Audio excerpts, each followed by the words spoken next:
Hi guys, welcome back to my channel. Hope आप सभी बहुत अच्छे से होंगे।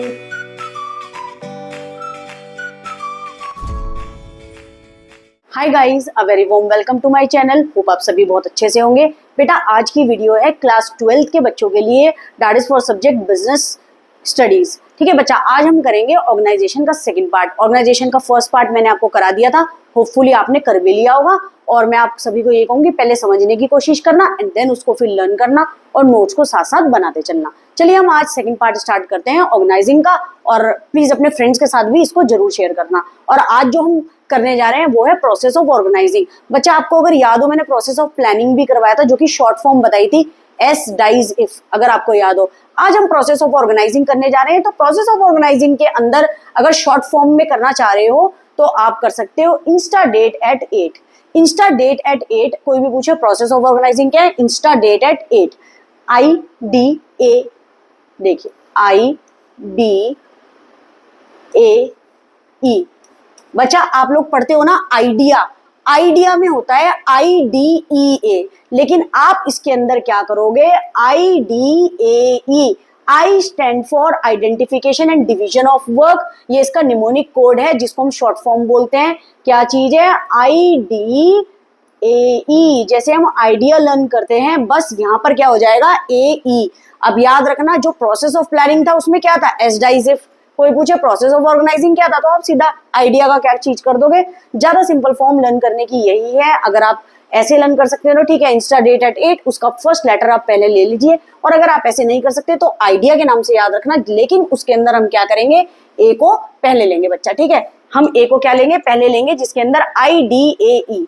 ठीक है, अब क्या चीज करेंगे, उसके अंदर हम क्या करेंगे, IDAE। I stand for identification and division of work, D stand for departmentalisation, A stand for assignment of duties, and E stand for establishing authority relationship.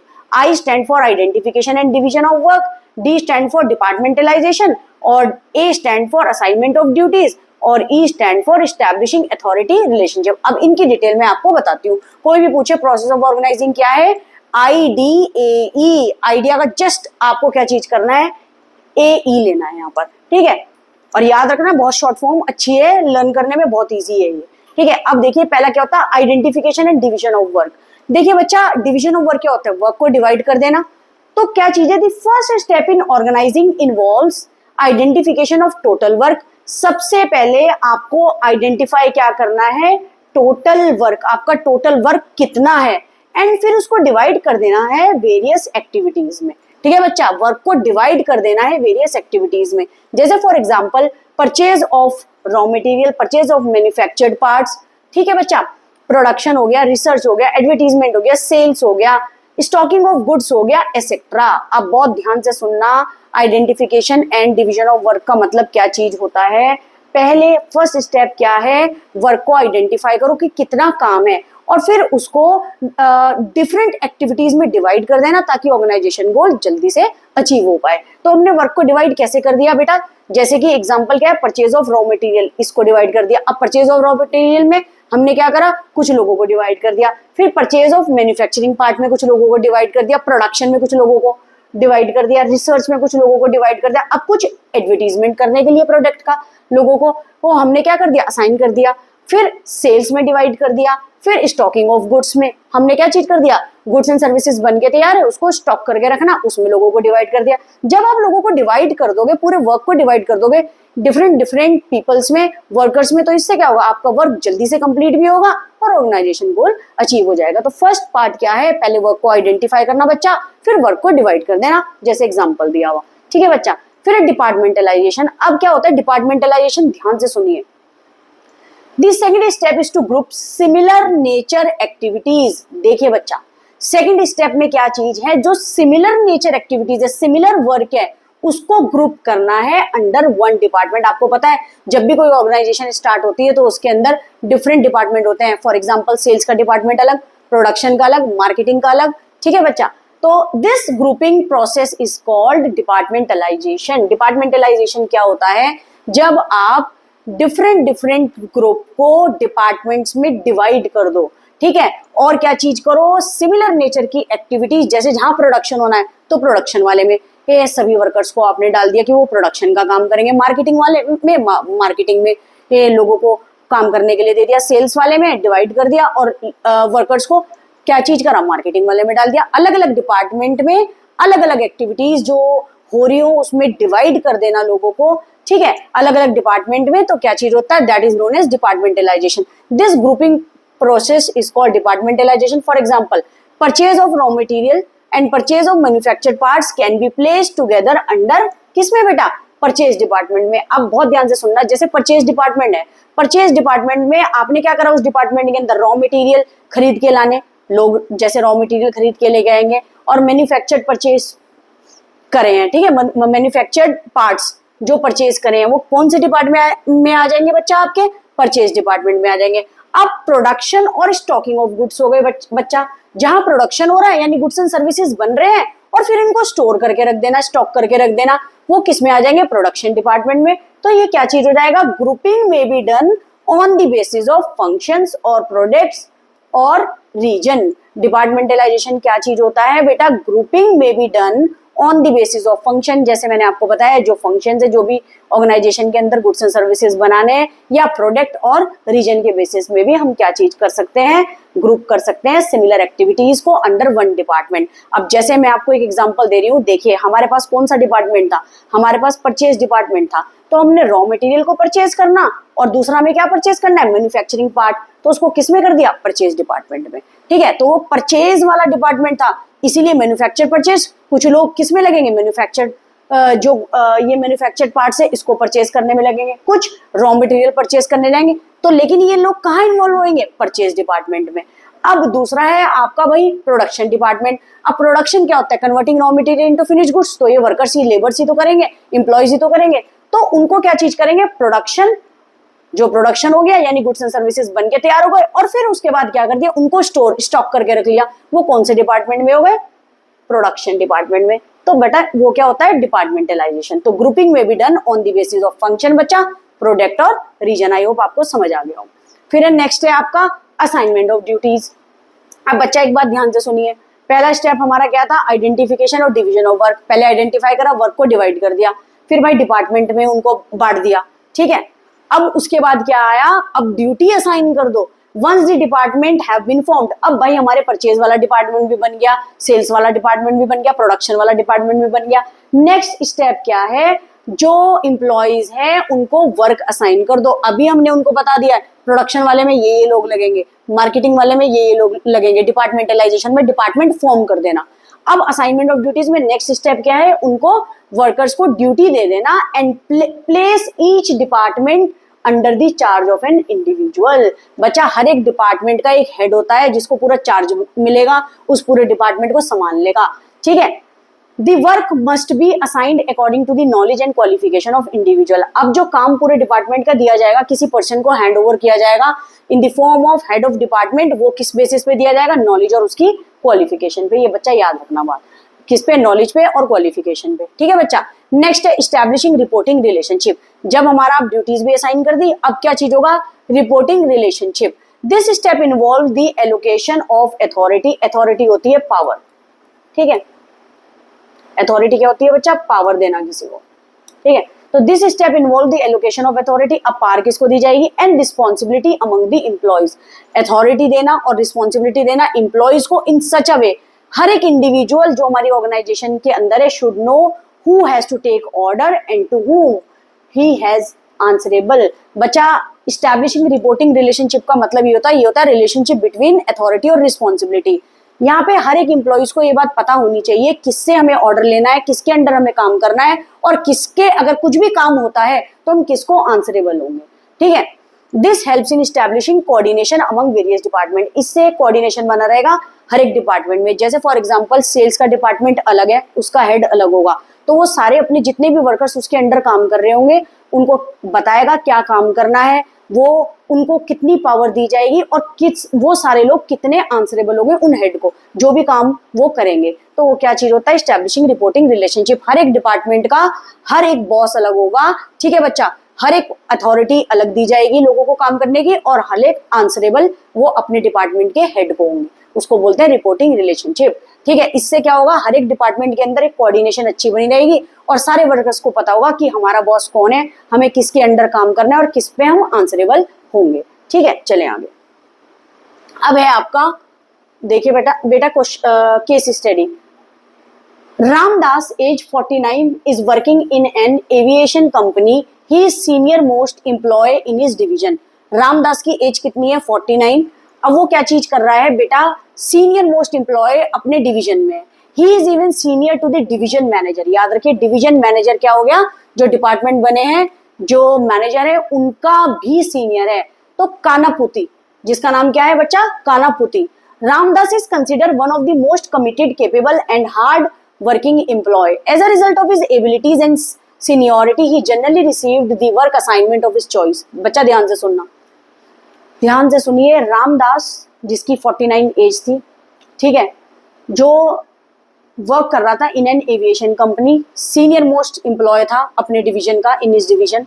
As a result of his abilities और seniority, he generally received work assigned of his choice. अपनी choice का काम लेता था। Although there was no formal designation of various special project, कोई special project की कोई designation नहीं थी जो असाइंड करा गया था रामदास को। He handle them as a matter of routine. वो कैसे हैंडल करता था कि as a matter of routine है, कि रोज का काम है। अब प्रॉब्लम डेवलप्ड बच्चा when an able and intelligent person Nagarjuna age 33 was appointed by Kanaputi. अब कानापुती ने क्या चीज करा, 33 एज का नागा अर्जुन को क्या चीज करा, अपॉइंट कर लिया। Naga Arjun previously 3 years experience in the close related work. Naga Arjun का काम क्या था, 3 years एक्सपीरियंस था उसको in the closely related work. Made it possible for him to catch on to the routine work of his new job more rapidly than was customary for a new employee। तो ये उसके लिए अच्छा था कि ये पॉसिबल था कि रूटीन वर्क जो हो रहा है ऑफ हिज न्यू जॉब वो रैपिडली उसको चेक कर सके, जो फॉर अ न्यू एम्प्लॉय जो है। ठीक है, तो देखिए अब ध्यान से सुनते जाना, पहले केस स्टडी फिर एक बार और आपको बता दूंगी।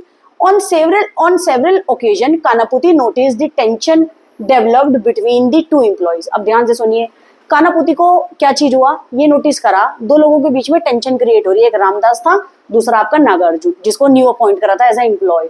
However he did not want to get involved in their personal issues. Kanaputi personally involve नहीं होना चाहता था इन दोनों के इशू में, as long as the work was completed effectively and efficiently.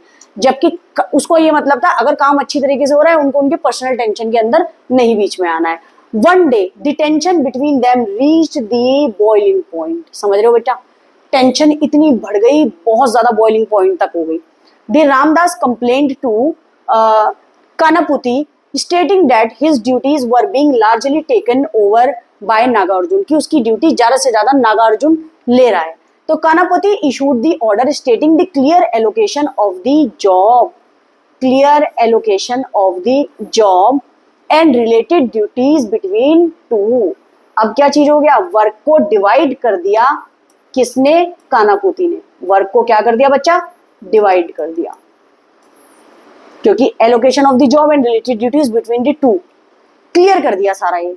He further clarified the working relationship between them by specifying who has to report to him. अब उसने ये भी क्लैरिफाई कर दिया कानापुती ने, कौन किसको रिपोर्ट करेगा, वर्कर जो उनके अंडर काम कर रहे थे। तो this helped in reducing the workload, enhancing productivity and removing ambiguity. सारी की सारी प्रॉब्लम, एम्बिग्विटी होती है कोई भी प्रॉब्लम, क्या चीज हो जाना, रिमूव कर देना। तो क्या चीज हो गया इससे, this helped in reducing the workload भी हट गया इससे। जब वर्क डिवाइड हो गया, अब सारे वर्कर्स को पता था who has to report to whom. ठीक है, एनहांसिंग प्रोडक्टिविटी, प्रोडक्टिविटी भी इंक्रीज हो गई और सारी प्रॉब्लम, एम्बिग्विटी मतलब प्रॉब्लम, सारी प्रॉब्लम भी रिमूव हो गई। तो अब उसने पूछा है आपको, state identify and state the steps of organizing process. अगर आपने ऑर्गेनाइजिंग प्रोसेस अच्छे से पढ़ा है तो आपको पता चल जाएगा। Idea, ADAIDAE। ठीक है, अब है next question, state the two step of the organisation process which has been taken by the कानापुती to respond to the complaint of Ramdas. पहले हम पहला वाला करेंगे बच्चा, identify the state of the steps of the organisation process which has not been carried out properly and contributed to this problem। देखिए, the step of organization process which has not been carried out properly and contributed to this problem is assignment of duties. वो पूछ रहे थे इन दोनों के बीच में problem क्यों create हुई, नागार्जुन और जो रामदास था। अब नागार्जुन को कानपुती ने क्या करा, अपॉइंट करा, 3 इयर्स का एक्सपीरियंस था एज अ न्यू एम्प्लॉय। तो इन दोनों के बीच में क्या प्रॉब्लम थी, पहले उसने क्या चीज करा था, कानापुती ने इनको ड्यूटीज असाइन नहीं करी थी। तो नागार्जुन को क्या लग रहा था कि जो रामदास है वो मेरा काम ज्यादा से ज्यादा, रामदास को क्या लग रहा था, नागार्जुन मेरा काम ज्यादा से ज्यादा ले रहा है। फिर कानापुती ने क्या करा, उनकी ड्यूटीज असाइन कर दी। तो इससे क्या हुआ, असाइनमेंट ऑफ ड्यूटीज क्या होता है, one department has been created, each of them is placed under the charge of an individual and then jobs are allocated according to the member as per their job position, जो कि हमने process of organising में पढ़ा था। पहले आप बता देंगे कि इसके अंदर से कौन सा स्टेप यहाँ पे फॉलो नहीं हुआ था, हमने बता दिया असाइनमेंट ऑफ ड्यूटीज। फिर सेकंड पे आ जाते हैं बच्चा, फिर हम उसे बता देंगे क्या होता है। सेकंड है state the 2 steps of the organisation process which has been taken by the कानापुती to respond to the complaint of Ramdas. 2 step बताओ ऑर्गेनाइजेशन प्रोसेस के जो which has been taken by the कानपुती, ताकि टू रिस्पॉन्ड, ताकि जो complain करी थी रामदास ने उसको रिस्पॉन्ड कर सके, उसका आंसर कर सके। Two step of the organisation process which have been taken by the कानपुती respond to the complaint of Ramdas are listed below. पहला क्या था, असाइनिंग द ड्यूटीज असाइन करने की बात बता दी थी, दोनों को बता दिया था कि कौन सी ड्यूटी कौन करेगा। फिर establishing reporting relationship, establishing reporting relationship का मतलब है कौन किसको आंसरेबल होगा, ठीक है।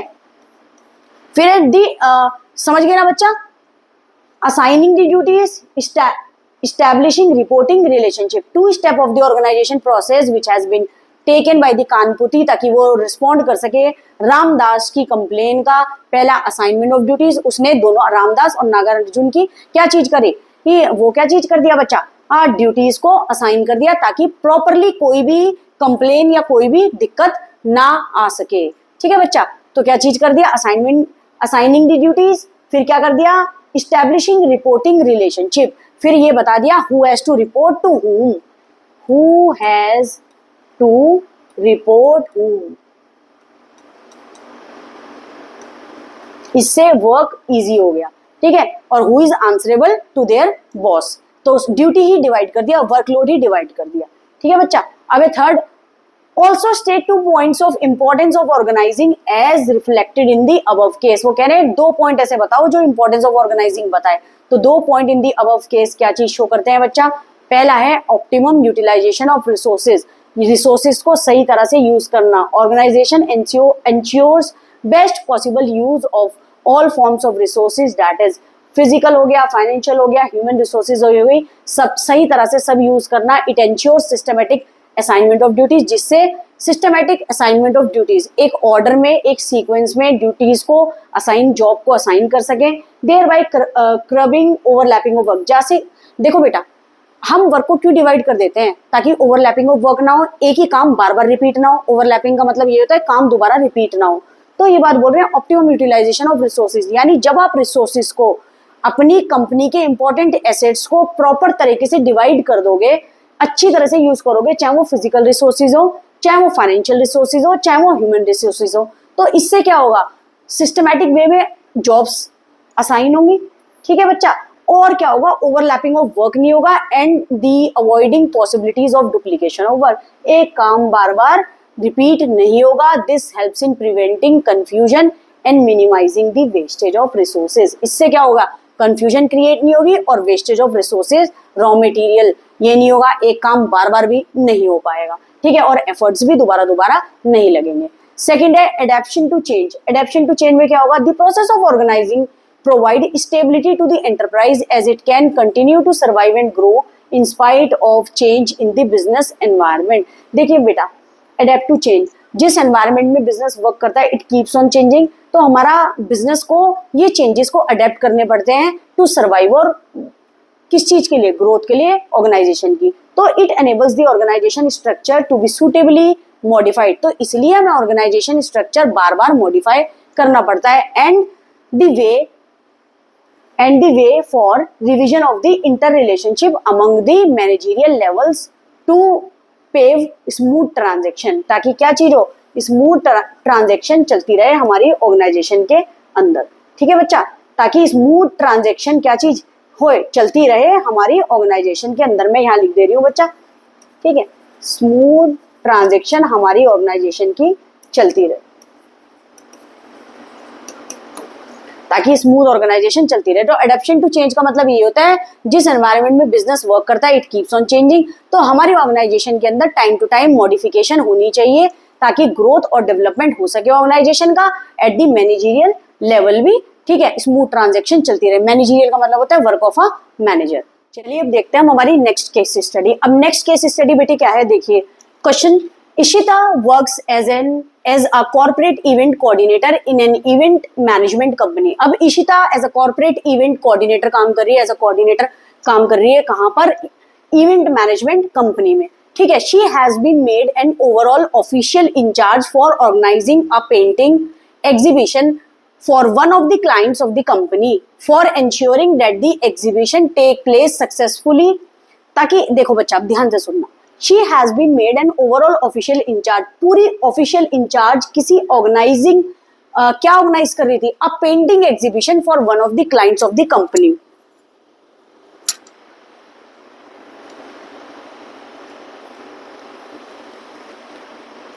चलिए बेटा अब नेक्स्ट केस स्टडी देखिएगा। अब नेक्स्ट केस स्टडी हमारी क्या चीज कहती है, देखिए क्या चीज है, इशिता वर्क कर रही है as a corporate event coordinator. Corporate event coordinator as a work कर रही है, कोऑर्डिनेटर के तौर पे काम कर रही है, कहां पर, इवेंट मैनेजमेंट कंपनी। इवेंट क्या होता है, जब कोई हमारे को, इवेंट का मतलब है कोई मैरिज हो गई, कोई फंक्शन हो गया, उसको पूरा का पूरा कोऑर्डिनेट करना, उसको पूरा का पूरा मैनेज करना। इवेंट होता है कोई भी फंक्शंस वगैरह अगर हो। ठीक है, तो she has been made an overall official incharge, वो पूरी तरह से ऑफिशियल इंचार्ज थी, किस चीज के लिए बेटा, ये ध्यान से सुनना, for organizing a painting exhibition, painting exhibition के लिए, for one of the client of the company, जो आपकी कंपनी का कोई क्लाइंट है उसके लिए वो पेंटिंग एग्जीबिशन के अंदर ऑर्गेनाइज कर रही थी, पूरा पेंटिंग एग्जीबिशन, और ऑफिशियल इंचार्ज थी। ठीक है, और वो वर्क कर रही थी इवेंट मैनेजमेंट कंपनी के लिए एज अ कोऑर्डिनेटर। ठीक है, for ensuring that the exhibition take place successfully she identifies the various activities. अब उसने सबसे पहले ध्यान देना क्या आइडेंटिफाई करा, द वेरियस एक्टिविटीज इन्वॉल्व, और पूरा वर्क डिवाइड कर दिया वेरियस टास्क और ग्रुप। मैंने आपको process of planning, process of organizing पढ़ाया था, उसके अंदर काम को क्या चीज करा, पहले आइडेंटिफाई करा, फिर वर्क को डिवाइड कर दिया into various task group, like coordination with in and among committees. अब उसने क्या करा, कोऑर्डिनेशन कर दिया विद इन और among committees. She appoint a supervisor, supervisor कौन होता है, लीड करे, गाइड करे, टीच करे, ऑफ ईच ग्रुप। हर एक कमेटी का एक ग्रुप होता है जिसको उसने सुपरवाइजर बना करके वहां पर अपॉइंट कर दिया। Each marketing committee, decorating committee, decoration committee and reception committee. अब क्या चीज करा, मार्केटिंग कमेटी बना दी उसने, उसका सुपरवाइजर बना दिया, डेकोरेशन कमेटी बना दी, उसका सुपरवाइजर बना दिया। अब सुपरवाइजर क्यों बनाया, ठीक है बेटा, ताकि वो सारा काम धाम देखे इस कमेटी का। अब रिसेप्शन कमेटी थी, वो रिसेप्शन का काम देखेगी, डेकोरेशन वाला डेकोरेशन का काम देखेगा, मार्केटिंग वाला मार्केटिंग का काम देखेगा। In order to facilitate member in the group is asked to report to their respective supervisor. अब क्या चीज करा बेटा, in order to facilitate member in the group, in order to facilitate member in the group, अब जितने भी committee के अंदर काम कर रहे थे ग्रुप में मेंबर्स, उन सबको ये कहा गया है वो अपने रिस्पेक्टिव सुपरवाइजर को रिपोर्ट करेंगे कितना काम उन्होंने कर लिया है। And all the supervisor are expected to work as per Ishita's order, क्योंकि सुपरवाइजर किसके अंडर काम कर रहे थे, इशिता के अंडर। तो सुपरवाइजर को ये कहा गया है are expected to work according to Ishita's order, जैसे इशिता ने ऑर्डर दिए होंगे। अब क्वेश्चन आता है बच्चा, पहले जब आप केस स्टडी करना शुरू करेंगे ना, जैसे मैं हर बार बोलती हूँ, पहले एक बार क्वेश्चन रीड कर लीजिएगा और फिर उसके बाद केस स्टडी। ठीक है, फिर उसके बाद क्या है, अब देखिए, in context of the above case, पहला है identify the function of management being performed by Ishita. अब इसके अंदर ये बात बोल रहे हैं, पहले आप फंक्शन ऑफ मैनेजमेंट क्या होता है, planning, organizing, staffing, directing, controlling. इस केस स्टडी को पढ़ के अब कोई सा भी एक फंक्शन ऐसा बताओ जी जो यहाँ लगेगा। तो ऑब्वियसली वर्क को आइडेंटिफाई करना, डिवाइड करना, तो ये प्रोसेस ऑफ ऑर्गेनाइजिंग है। तो हम किसकी बात कर रहे हैं, चीजों को ऑर्गेनाइज करिए। जैसे कि इशिता ने क्या चीज करा, अब उसको पेंटिंग एग्जीबिशन जो रखनी थी उसने चीजों को ऑर्गेनाइज करा, जैसे सुपरवाइजर हर एक कमेटी का बना दिया, फिर उस जो कमेटी वाले थे वो सुपरवाइजर को जाकर के आंसरेबल थे, या वही ये था कि कितना काम हो गया वो सुपरवाइजर को बताएंगे जाके, और सुपरवाइजर किसका ऑर्डर लेगा, इशिता ने जो ऑर्डर दिया है ऐसे काम करवाना है। तो सब चीज ऑर्गेनाइजिंग वे में चल रही है ना, तो इसलिए फंक्शन ऑफ मैनेजमेंट यहाँ पे जो इशिता परफॉर्म कर रही है वो क्या है, ऑर्गेनाइजिंग, जो चीजों को क्या कर रही है बच्चा, ऑर्गेनाइज कर रही है, तो ऑर्गेनाइजिंग। तो describe briefly the various steps involved in the process of, जो मैंने आपको बताया भी था, पहले वर्क को आइडेंटिफाई करना, फिर डिपार्टमेंटलाइजेशन करना, अलग अलग डिपार्टमेंट या अलग अलग हमने किस चीज में कर दिया था बेटा, अलग अलग डिपार्टमेंट में हमने डिवाइड कर दिया था, अलग अलग कमेटी जो बना दी थी हमने, ताकि हमारा वर्क क्या चीज हो, और अच्छे से हो और स्पेशलाइज्ड हो जाए। एक वर्क को बार बार रिपीट करते रहेंगे तो क्या होगा, वर्क को डिवाइड करके अलग अलग डिपार्टमेंट्स में डाल देना या अलग अलग कमेटी में, तो वर्क और फास्ट होगा और जल्दी होगा, गोल जल्दी अचीव होंगे। ठीक है, फिर असाइनमेंट ऑफ ड्यूटीज, जब हमने वर्क को डिवाइड कर दिया, आइडेंटिफाई कर लिया, फिर हमने क्या करा, फिर हमने डिपार्टमेंटलाइजेशन कर दी, जैसे कमेटी बना दी थी इस केस स्टडी के अंदर। फिर assignment of duties, one department have been created, each one of them is placed under the charge of individual. जैसे कि बच्चा इसके अंदर था कमेटी जो बना दी थी, जिसके अंदर क्या था, मार्केटिंग कमेटी के अंदर कुछ लोग काम करेंगे, डेकोरेशन कमेटी के अंदर कुछ लोग काम करेंगे वर्कर्स, रिसेप्शन वाले में रिसेप्शन के जो वर्कर होंगे वो वहां काम करेंगे। तो हमने क्या चीज करा, अलग अलग डिपार्टमेंट में डिवाइड कर दिया। ठीक है, फिर हमने असाइनमेंट ऑफ ड्यूटीज, उनको काम भी बता दिया। फिर उसके बाद इस्टेब्लिशिंग रिपोर्टिंग रिलेशनशिप, अब हर एक डिपार्टमेंट का अलग सुपरवाइजर होता है, जैसे हर एक कमेटी का मार्केटिंग वाले का अलग सुपरवाइजर था, तो ये पता होगा अब किसके अंडर हमें काम करना है और कहाँ से ऑर्डर लेने हैं और किस पे हम आंसरेबल हो गए। अकाउंटेबल का मतलब होता है आंसरेबल, इस बात को याद रखना, अकाउंटेबल का मतलब होता है आंसरेबल, जिस सुपरवाइजर के अंदर काम कर रहे हो उसे ही आंसरेबल होंगे आप लोग। तो while assigning jobs, each member is told that from whom he or she to take orders and to whom he or she will be accountable, किससे आंसरेबल हो गए। The establishment of such clear reporting relationship help to create a well defined hierarchical structure। hierarchical structure होता है top to lower ranks तक hierarchy में रह करके क्या चीज करना, ऑर्डर्स लेना या बातचीत करना। It also facilitate coordination among various department, इससे क्या होगा, कोऑर्डिनेशन होगा वेरियस डिपार्टमेंट में। चलिए बच्चा, ये आपको समझ आ गई हुई केस स्टडी, एक आपको पहली करा दी गई है। ठीक है, अब होता है फॉर्मल और इनफॉर्मल ऑर्गेनाइजेशन। अब देखिए, मैं आपको एक चीज अपने उसमें बता रही हूँ, पहले लैंग्वेज में फॉर्मल और इनफॉर्मल ऑर्गेनाइजेशन क्या होती है। देखिए, फॉर्मल ऑर्गेनाइजेशन के अंदर बेसिकली टॉप मैनेजमेंट ने जो रूल्स एंड रेगुलेशन बना दिए हैं, बाकी सारे लोग उसको फॉलो करेंगे। कोई भी पर्सन किसी से कभी भी बात नहीं कर सकता, इसमें हायरार्की स्केलर चेन फॉलो होगी। ठीक है बच्चा, अब आ जाइए इनफॉर्मल ऑर्गेनाइजेशन में। इनफॉर्मल ऑर्गेनाइजेशन में कोई भी टॉप मैनेजमेंट नहीं होती है, रूल्स एंड रेगुलेशन एकदम से ही बना दिए जाते हैं वहां पर, और कोई भी कभी भी किसी से भी अर्जेंट मैटर पे बात कर सकता है, फ्रेंडली नेचर होता है, सोशल बिहेवियर होता है। ठीक है बच्चा, और इसके अंदर गॉसिपिंग के ज्यादा चांस होते हैं। ठीक है बच्चा, तो फॉर्मल और इनफॉर्मल ऑर्गेनाइजेशन के अंदर बेसिकली डिफरेंस ये होते हैं, फॉर्मल होती है बहुत बड़ी ऑर्गेनाइजेशन, ठीक है, और इनफॉर्मल सिर्फ पार्ट होता है किसका, फॉर्मल ऑर्गेनाइजेशन के अंदर। चलिए अब हम स्टार्ट करते हैं क्या है। While performing organizing function, managers intentionally create a group of people to achieve organizational goal। देखिए बच्चा, while performing organizing function, जब हम organizing function को परफॉर्म करते हैं, मैनेजर इंटेंशनली बनाता है क्या, ग्रुप ऑफ पीपल, किस चीज के लिए, ऑर्गेनाइजेशन गोल को अचीव करने के लिए। और वो क्या होते हैं, एक्सपर्ट्स होते हैं हमारी मार्केटिंग के लिए, जो हमें बताते हैं ऑर्गेनाइजेशन गोल कैसे अचीव होंगे और हेल्प करते हैं ऑर्गेनाइजेशन गोल अचीव करने में। और वो कौन कौन है, सीए, चार्टेड अकाउंटेंट, लॉयर्स, ठीक है, कंप्यूटेड एक्सपर्ट्स, मार्केटिंग एक्सपर्ट्स जो आपको मार्केटिंग के बारे में बताते हैं, कौन सा प्रोडक्ट अच्छा चलेगा यहाँ पर, और भी सारी चीज, स्कीम्स वगैरह मार्केटिंग एक्सपर्ट बताएंगे। The team of such people is called formal organization. जो रूल्स एंड रेगुलेशन में रह करके काम करें, एक्सपर्ट्स ऑर्गेनाइजेशन के अंदर काम करें, उनको बोलते हैं फॉर्मल ऑर्गेनाइजेशन। अब ध्यान से सुनिए, while working together the kind of relationship they develop among themself. जब आप लोग एक दूसरे से के साथ काम करते हैं तो कुछ अच्छे रिलेशन डेवलप हो जाते हैं, जैसे सोसाइटी मेंटेन करके रखते हैं, वहां पे हम हाल चाल पूछते हैं, अच्छी तरीके से बातचीत करते हैं, तो which is mostly based on likes और डिसलाइक। लाइक्स और डिसलाइक, हमें ये पर्सन पसंद है, हमें इससे बात करना पसंद है, तो हम उसके साथ बात करेंगे, हमें जिसके साथ पसंद नहीं हम उसके साथ बात नहीं करेंगे। ठीक है, on the basis of likes dislike, religion के बेस पे, कल्चर के बेस पे, is termed as informal organization. जहां पर आप अच्छी तरह से किसी से बातचीत करें, लाइक्स और डिसलाइक्स पे बेस्ड हो, ठीक है, वर्किंग टुगेदर, आप जब काम एक साथ करते हो और जो रिलेशन डेवलप होते हैं उस बीच में अमंग देमसेल्फ, किसी से अच्छी तरह से बात करते हो, किसी से आपकी अच्छी जान पहचान हो जाती है, किसी से अच्छी फ्रेंडली रिलेशनशिप हो जाता है, तो वो चीज बोलते हैं लाइक्स और डिसलाइक्स पे बेस्ड है, रिलीजन पे बेस्ड है, कल्चर पे, वो इनफॉर्मल ऑर्गेनाइजेशन होते हैं। In nutshell we can say formal organization is a wider concept, जैसे कि मैंने बताया था फॉर्मल ऑर्गेनाइजेशन वाइडर कंसेप्ट है, और informal organization it just a part of formal organization. ये पार्ट है किसका? फॉर्मल ऑर्गेनाइजेशन का। चलिए बच्चा देखते हैं अब इसका डिफरेंस अच्छी तरीके से पढ़ लीजिएगा। मैं आपको देखिए इसके अंदर हम पॉइंट कर लेंगे, बच्चा करेंगे 12 पॉइंट, ठीक है। आप इसके अंदर से कोई से भी 6-7 पॉइंट लर्न कर लीजिएगा। अब पहले मीनिंग देख लीजिए। It means an organization where authorities are well defined. Formal organization के अंदर टॉप मैनेजमेंट, जैसे मैंने बताया, सारी पावर टॉप मैनेजमेंट के पास होगी, डिसीजन मेकिंग पावर भी, तो इसलिए इट इज एन ऑर्गेनाइजेशन जहां पे अथॉरिटीज वेल डिफाइंड होती है। इनफॉर्मल में it is an organization where human aspects between different person are reflected. Human aspects का मतलब क्या है? ह्यूमन बिहेवियर पे बेस्ड है, उनके लाइक्स और डिसलाइक्स पे बेस्ड है।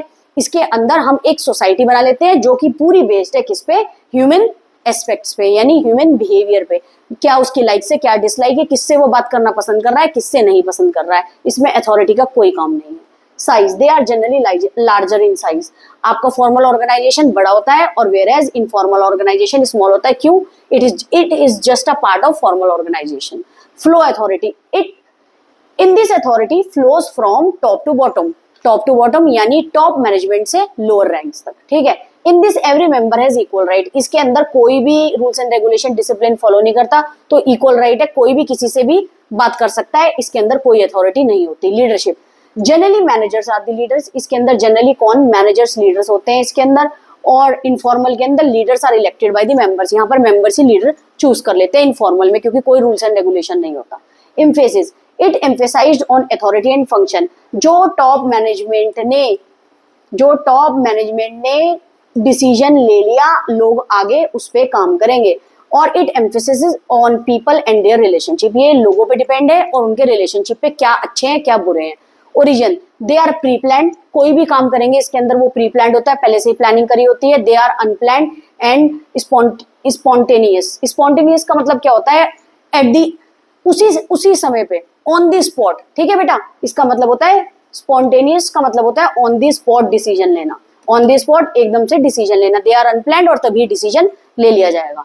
फिर आगे है आपका example, formal organization exist in every organization committee. Formal जो ग्रुप्स होते हैं वो एग्जिस्ट करते हैं हर एक ऑर्गेनाइजेशन कमेटी में, प्रोजेक्ट टीम में, जहां बड़ा बड़ा काम होता है, जहां ऑर्गेनाइजेशन बिग होती है, जहां पे ऑर्गेनाइजेशन में के अंदर एक से ज्यादा प्रोडक्शन हो रहा है प्रोडक्ट का, तो फॉर्मल ग्रुप्स एग्जिस्ट। फॉर्मल मतलब जानते हो, डिसिप्लिन में रह के, रूल्स एंड रेगुलेशन में रह के जो ग्रुप एग्जिस्ट करते हैं। हर एक ऑर्गेनाइजेशन में कमेटी बनी होती है और प्रोजेक्ट टीम होती है। यहाँ पर इनफॉर्मल में traveller, passengers, cricket team players etcetera लोग होते हैं, ठीक है। अब है स्टेबिलिटी। स्टेबिलिटी होता है दे आर जनरली स्टेबल। यहाँ पे एम्प्लॉइज स्टेबल होता है, लॉन्ग पीरियड तक काम करता है।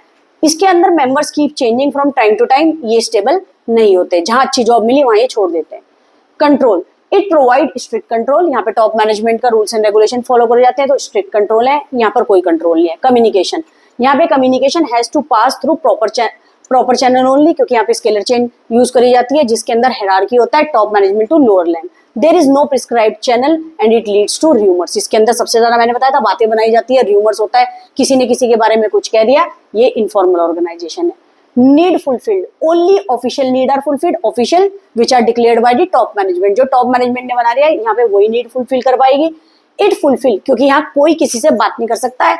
It fulfil social need of employ. Social क्या होती है? सोसाइटी, क्योंकि वो बात करते हैं एज अ सोसाइटी, ठीक है। जैसे सोसाइटी में बैठे हो, कभी भी किसी से फ्रेंडली नेचर की तरफ से बात कर सकते हैं, इन पे कोई रोक टोक नहीं है। स्पीड ऑफ वर्क, फॉर्मल में leads to procedural delays as chain of command is to be followed. कई बार इसमें डिले हो जाता है, किस चीज के लिए? क्योंकि इसके अंदर चेन ऑफ कमांड फॉलो करी जाती है। इसके अंदर नो प्रोसीजरल डिलेज, किसी को किसी से भी बात करनी है अर्जेंट मैटर पे, ये कभी भी किसी से जाके बात कर सकता है, तो इसमें कोई प्रोसीजरल डिले नहीं होता। उसमें पहले प्रोसीजर को फॉलो करना है, प्रोसेस को, कि इससे बात करेंगे उससे बात करेंगे, तो उसमें कई बार क्या चीज हो जाता है? डिले हो जाता है काम में, ठीक है। अब चलिए आगे। अब आता है आपका ऑर्गेनाइजेशन स्ट्रक्चर। बच्चा, ऑर्गेनाइजेशन स्ट्रक्चर जो हमारा होता है वो हमारी ऑर्गेनाइजेशन के अंदर दो तरह से होता है। एक होता है फंक्शन स्ट्रक्चर, एक होता है हमारा डिविजनल स्ट्रक्चर, और ये हम कर लेंगे अपनी नेक्स्ट वीडियो में, ठीक है बच्चा। ये हम नेक्स्ट वीडियो में स्टार्ट करेंगे। टिल देन इस वीडियो को अच्छे से पढ़ना। अब पार्ट 3 मैं आपको नेक्स्ट वीडियो में कराऊंगी। Thank you so much for watching my video. Channel को सब्सक्राइब करना मत भूलना और फ्रेंड्स के साथ भी शेयर करना। Thank you.